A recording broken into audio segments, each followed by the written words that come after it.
I rise to condemn Vice President Kamala Harris for her failed and dangerous policies as Joe Biden's border czar that caused the most catastrophic border crisis in modern history. This resolution condemns Kamala Harris's role as Joe Biden's open border czar and affirms that the American people deserve elected officials who understand the gravity of the crisis at the border and who will work to secure the border.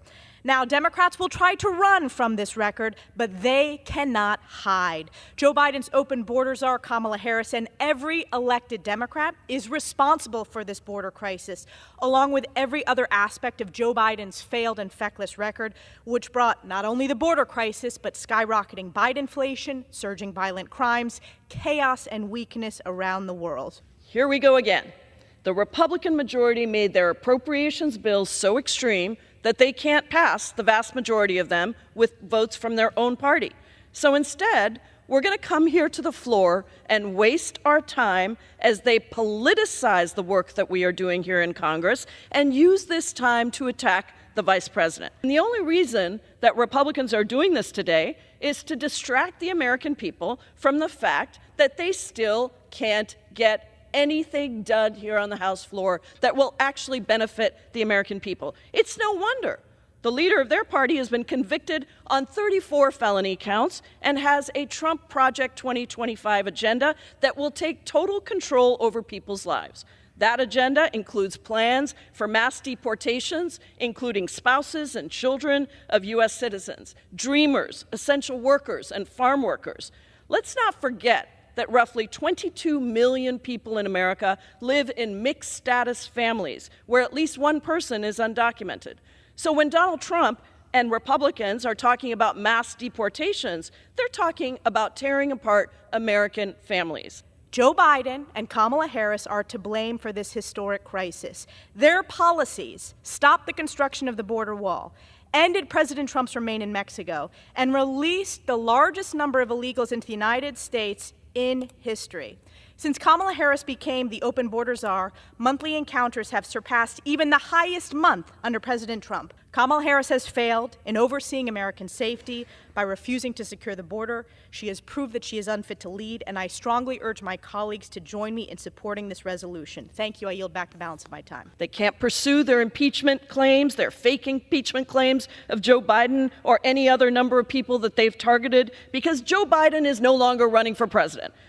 So now they've got to quickly shift and instead use their time on this floor where we are supposed to be doing official business to attack Vice President Harris days after she is clearly going to be our Democratic nominee for president. Kamala Harris was never the border czar. She was never asked to address the situation at the border. She was asked to do something that MAGA extremists who want quick fixes that they can give to Fox News never want to focus on, and that is a real solution.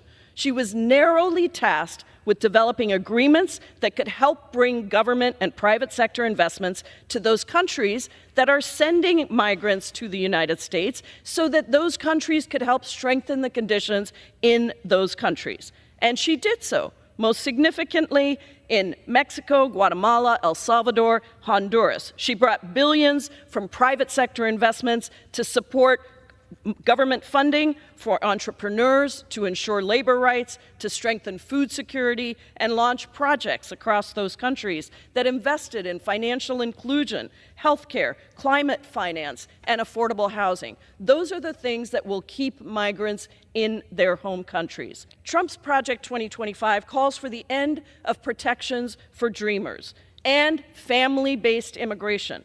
Attacking family unity comes as no surprise from the party that cruelly tore over 5,000 kids from their moms and dads. Trump's Project 2025 also eliminates due process in the immigration system. It would deny people their day in court to make their case under protection under U.S. laws. Republicans have made it clear over and over again that they do not want to modernize our immigration system. Even the bill that was written by the second most conservative Republican senator in the U.S. Senate, Trump told them not to vote for it, so they didn't, because they wanted to keep it out there as an election issue. Republicans want to distract you from the fact that the Biden-Harris administration has been the most effective administration in my lifetime, investing in infrastructure and green jobs, taking on climate change, bringing down the cost of prescription drugs, and canceling student loan debt so people have more money in their pockets instead of allowing billionaires to profit off your pain. And just today we heard that the economy grew by 2.8% in the second quarter, showing the extraordinary strength and achievements. Gentlelady, additional 30 seconds. The gentlelady is recognized for an additional 30 seconds. Just today, we heard that the economy grew by 2.8% in the second quarter, showing extraordinary strength because of the policies that President Biden and Vice President Harris have put into place for this country. Don't be distracted. Democrats want to protect your freedoms, uphold democracy, and give every American a real chance to succeed. Vote no on this resolution. I yield back. The gentlelady yields back. The chair reminds members to refrain from engaging in personalities toward nominees for the office of the president.